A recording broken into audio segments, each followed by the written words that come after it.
Prenons quelques exemples de composés ioniques pour lesquels on va donner les ions qui les constituent. Pour NH4Cl, eh bien, on voit qu'il y a NH4+, l'ion ammonium. Donc, on va écrire sa formule sans l'abîmer, d'accord? Si on vous a fait apprendre ammonium NH4+, sous cette forme, c'est parce qu'il reste tout le temps sous cette forme. Donc, ne l'abîmez pas, ne changez rien. Et regardez, il n'est qu'une fois dans la molécule, puisque, en l'occurrence, s'il était pris plusieurs fois, il y aurait une parenthèse et un indice après. Concernant la deuxième partie de la molécule, l'anion, eh bien, on a le Cl-. Le Cl- donc, est une fois négatif, le chlorure, parce qu'il est dans la colonne 7A. Et puis, si on regarde, eh bien, notre molécule est équilibrée, neutre, donc on a autant de plus que de moins. C'est parfait, on s'arrête là. Si on regarde la suivante, on connaît un ion complexe ici, il s'agit du PO4, dont la formule est PO4 3-, qu'on appelle le phosphate.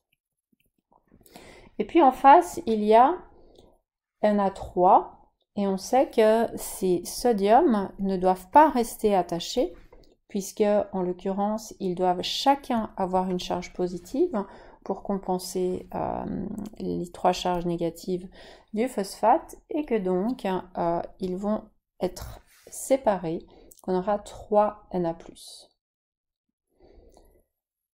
Concernant la molécule suivante, eh bien pour le faire, nous sommes un petit peu embêtés parce que c'est un cation qui est dans les métaux de transition et qui surtout contient 2 possibilités de nombre d'oxydation et donc de charge. Donc on ne sait pas.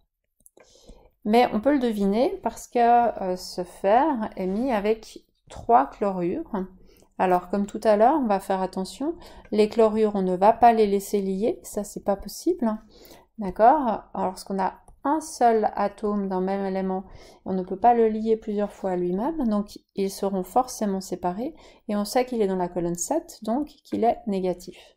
Si j'ai 3 charges négatives, eh bien mon fer, qui est tout seul en face, doit forcément, lui, porter 3 charges positives pour qu'une fois 3+, eh bien compense les 3 fois en moins. Dernière molécule, nous connaissons le ion SO4 et en plus, eh bien il est entre parenthèses, donc c'est encore plus remarquable. Le sulfate est pris ici 5 fois. On a 5 fois le sulfate.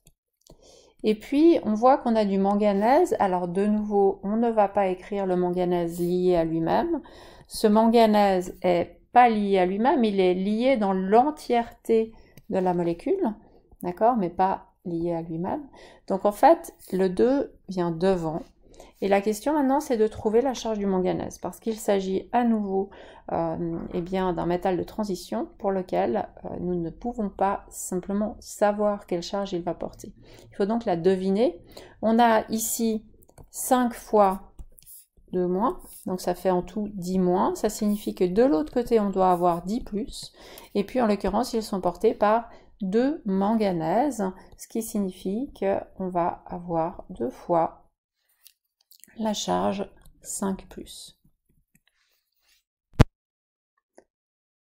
Voici pour ces quelques exemples qui, j'espère, sauront vous aider.